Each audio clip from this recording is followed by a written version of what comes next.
All right, let's dive deep today. We're talking about burnout, something I think, well, a lot of us are dealing with these days. Yeah, definitely. It's everywhere you look. So you sent over Eileen McDargh's book, Burnout to Breakthrough, and some research too, right? Yeah. Okay, cool. So we'll try to unpack what's behind this feeling of being fried, fleeing, failing, all that. Yeah. But more importantly, how do we reach that breakthrough point? You know? Like, how do we actually get to the other side of it? Exactly. Yeah. It's wild. Even the World Health Organization, they call burnout an actual occupational phenomenon. Really? An actual phenomena. Huh. But it's not just work, is it? No way. Like McDargh says, this burnout fire, it's going way beyond the office. It really is. Okay, so let's start with those burnout triggers. Okay. McDargh highlights 5. The first one is about our personal history. Right. All those little voices in our heads, it really resonated with me, you know? It's like we're carrying around all this baggage from our past, and it whispers things like, you're not good enough, or you gotta prove yourself, over and over. Yeah, it's like we internalize those messages, and they just drive us, you know? You really do. Sometimes to extremes. The book even has this story about Hamza. He collapsed, totally overworked. Really? Yeah. And all because he felt like he had to prove his worth. It was probably tied to his parents' expectations. You know? Like he had to meet those. That's intense, like a serious wake-up call. Okay, then there's this tech monster. McDargh calls it the technology tyrant. Oh, yeah, that's a good one. Always checking our phones, always multitasking. Is any surprise we're just less productive? No. And that's where all that research you sent comes in, right? Right. Like that Wall Street Journal video, it talked about smartphones hijacking our focus. Yeah. And then, remember that Stanford study? It showed that multitaskers are less productive, but also why? Oh, right. Like the brains of heavy multitaskers, they actually get worse at filtering information. Really? So it's like they're just overloaded. Totally. Yeah. It's not just a feeling. Our brains are actually getting less efficient. Wow. Okay, next is disconnected connections. It's basically the loneliness epidemic. We're surrounded by people, but we still feel alone. so many people. It's crazy. McDargh says something like 47% of Americans, they report feeling lonely. 47%. Yeah, like almost half the country. It really makes you think, how many people are struggling with this silently, you know? Right. It's like this hidden thing. Totally.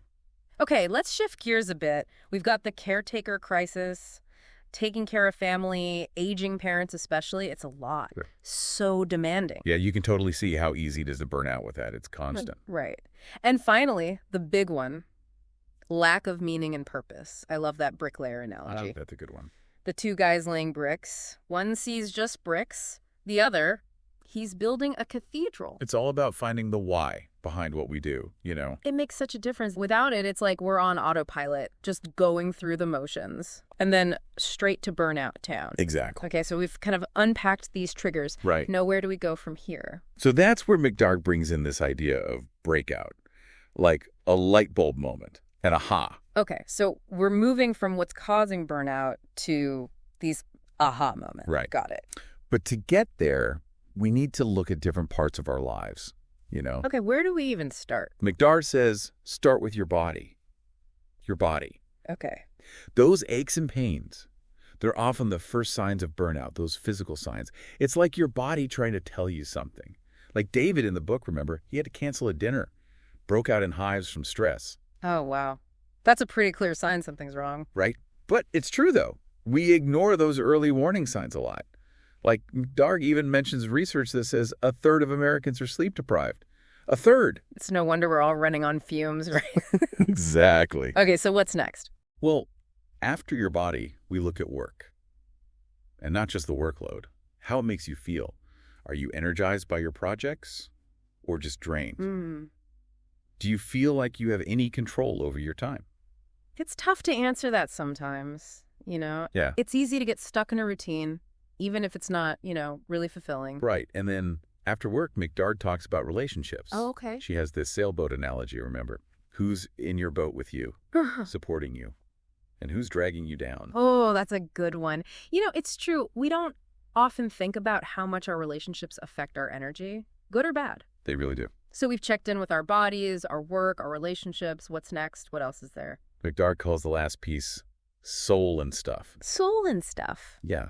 It's about feeling connected to something bigger than yourself, like your spiritual side, however you define that. Right, right. And then also, like, how our stuff, our material possessions, can impact our focus, our energy. Huh. Yeah. It's like decluttering our inner and outer world at the same time to make space for what matters, you know? Totally.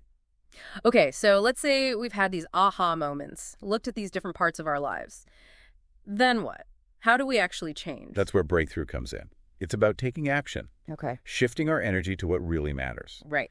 McDargh breaks down this process by focusing on 4 energy sources. Yeah. Head, heart, hands, and humor. 4 sources. That's interesting. Where do we start? The head. Exactly. It all starts with our thoughts. What McDargh calls brain brilliance versus brain baloney. Brain baloney. Yeah. Like that negative self-talk, those doubts that keep us stuck. Oh, I know that voice well.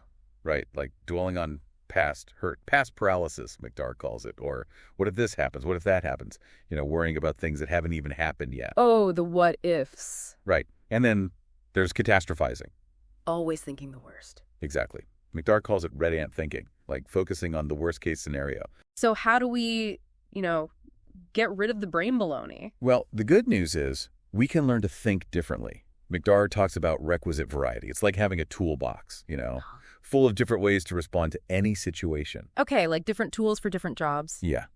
And she has this great story about Jessie, who wanted to buy her dream house, right? Okay. Her first offer was rejected. But instead of giving up, she got creative, brainstormed solutions. And in the end, she got the house. Wow. That's amazing. It's inspiring to see how much power we have, We really do. to change our thinking. We do. Okay, so we've tackled the head. Right. What's next on this journey to breakthrough? Well, the head and heart, they're super connected, right? Okay. So let's dive into the heart next. All right, let's get to the heart of the matter. Literally. Mm-hmm. McDargh reminds us, the heart isn't just a pump. Right. It's an organ that learns, remembers, and feels. Wait. She even talks about this research on heart transplant patients. They take on some of the characteristics of their donors. Wait, really? Yeah. It's like the heart holds memories. Pretty wild, right? That's incredible. So our emotions, our heartfelt feelings, they're more powerful than we think. Way more powerful. And McDargh says we can learn to manage these emotions. Like, she talks about this technique called freeze frame. It's from the Heart Math Institute. And it helps you shift from negative emotions to positive ones. It's about realizing we have more control than we think. I like that. It's empowering to know we're not just, controlled by our emotions. We can Right. actually learn to guide them. Exactly. But what about those times when, our head and our heart are sending mixed signals? How do we know which to trust? That's where intuition comes in, that gut feeling. Yeah. McDargh talks about this woman, Lynn, worked right up until the day she gave birth. Ignored her gut feeling that it wasn't healthy for her, Wow. It's a reminder to listen to those inner whispers. Yeah, sometimes our heart knows what our head hasn't figured out yet. Okay, so we've got the head, the heart. I'm guessing hands are next. Action. You got it. Hands represent action, turning insight into reality, like really making a change. Okay, so this is where the rubber meets the road. We can't just think and feel our way out of burnout, right? We have Right. to actually do something. Exactly. McDargh suggests this thing called a CAT scan. A CAT scan for our lives. Yeah. You check what's taking up your time and energy, assess why, and then take action. Like maybe you need to change something, avoid something, or even just accept it. So it's about getting real about where our energy's going, right? Exactly. And then making choices. Right. But what about when we feel obligated to say yes to everything? Oh, all the time. How do we protect our energy then? Yeah, good question. That's where boundaries come in. Learning to say no gracefully. That's so hard, though. McDargh calls it horse sense, the ability to, nay to requests that don't align with your priorities. Horse sense. I love that. It's a reminder we can't please everyone. But what about technology? That constant pull on our attention. Any tips for that? McDargh talks about doing a digital detox, like a 30-day tech fast. Cal Newport's idea, 30 days. That sounds intense. But I can see how it would be helpful. It is. Think about how much mental space you could reclaim, Right. It's like hitting the reset button on our brains. But it's not just about limiting tech, right? No, not at all. It's about being more intentional with it. Exactly. And that sometimes means negotiating, Yeah. whether it's asking for an extension on a deadline, or just clarifying what a project really entails.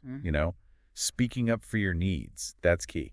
It's true. So many of us just automatically say yes, even when we're already, completely swamped. Yeah, we do.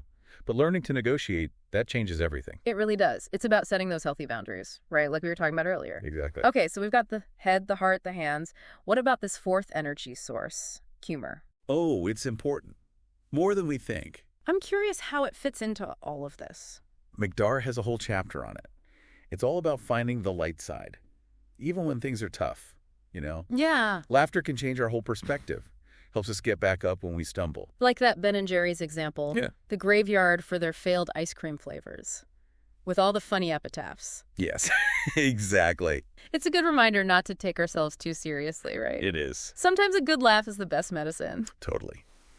But, to really reach that breakthrough, it's about connecting all these energy sources. The head, the heart, the hands, the humor. And there's one more piece. I think it's the most important. Okay, what is it? Meaning, finding your why. Your purpose. Yeah. It's about connecting to something bigger than yourself. Making sure your actions line up with that sense of purpose. So it's not just about fixing what's broken. It's about finding what fuels us. Exactly. And McDargh has all these inspiring stories, like Yeah. the housekeeper who brought art to the patients in the hospital. Oh. Found joy in that. And Phil, he found purpose in helping those everyday heroes through his work. It's a good reminder that meaning can be found anywhere, even the simplest things. Yeah, it's that spark, right, that ignites our passion. But how do we even begin to find that meaning? It feels like a huge question. McDargh has this quote from Marianne Williamson. Okay. No matter what form our job or activity takes, the content is the same as everyone else's. We're here to minister to the human heart. That's beautiful. It's about connecting with that shared humanity, right? No matter what we do. It is. Wow. And I think it's time to wrap up our deep dive into burnout to breakthrough. Yes. Let's bring it home for our listener.